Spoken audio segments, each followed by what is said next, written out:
6 மாதம் தண்ணிக்குள்ளேயும் 6 மாதம் வந்து பார்த்தீங்கன்னா வெளியிலையும் இருக்கிற இந்த பெருமாள் சிலை வந்து பார்த்தீங்கன்னா காலங்காலமாக 40-50 வருஷத்துக்கு மேலே இந்த ஊர் மக்கள் பார்த்த நிலையில் இதே புதைந்த நிலையில் தான் வந்து பார்த்தீங்கன்னா இங்கே காணப்படுது. புதுக்கோட்டை மாவட்டம் நெய்வாசல்பட்டி அப்படிங்கிற அந்த ஊர் கம்மாயில் வந்து பார்த்தீங்கன்னா ஏகப்பட்ட தூண்கள்லாம் இருந்திருக்கு. கோவிலோட தூண்கள் இன்றைக்கி காலப்போக்கில் தூண்கள் இல்லாத நிலையில் இந்த ஒரே ஒரு பெருமாள் சிலை மட்டும் வந்து பார்த்திங்கன்னா ஒரு புடைப்பு சிற்பமாக இன்றைக்கி இந்த கம்மாயில் ஒரு பாதி புதைந்த நிலையில் வந்து பார்த்திங்கன்னா வச்சுருக்கிறாங்க. நமக்கு தகவல் தெரிஞ்ச பேரில் வந்து பார்த்திங்கன்னா நம்ம இன்றைக்கி அந்த ஊர் மக்கள்கிட்ட சில பேர்கிட்ட பேசியிருந்தோம்.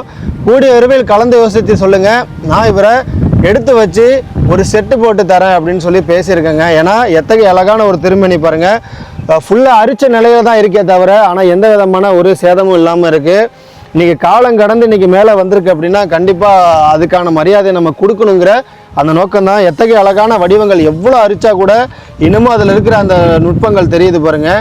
ரொம்ப வித்தியாசமாக நான் காண்றது இங்கே பாருங்கள், வயிறுக்கு கீழே எவ்வளோ பெரிய ஒரு துளை பாருங்கள். இன்னும் சிலை இதுக்கு கீழே எந்த மாதிரியான ஒரு அமைப்பில் இருக்கும் அப்படிங்கிறது தெரியலைங்க. பாதி பேர் பயப்படுறாங்க, பாதி பேருக்கு வந்து பார்த்திங்கன்னா வாழ்க்கை கொடுத்ததா சொல்கிறாங்க. கூடிய விரைவில் இவரை அழகான ஒரு முறையில் எடுத்து வைப்போம். எத்தகைய அழகான ஒரு மெயின் சாலையிலே இருக்கார் பாருங்கள். இதுதான் புதுக்கோட்டையிலேருந்து அந்த அரிமளம் போகிற வழி, அங்கே தான் இருக்குது நெய்வாசல்பட்டி. கூடிய விரைவில் இவருக்கு அழகான ஒரு மேற்கூரை அமைச்சு கொடுத்து எடுத்து கொடுப்போம். பெருமாள் சிலை பார்த்தாலே எவ்வளோ அழகாக தெரிகிறாரு பாருங்கள்.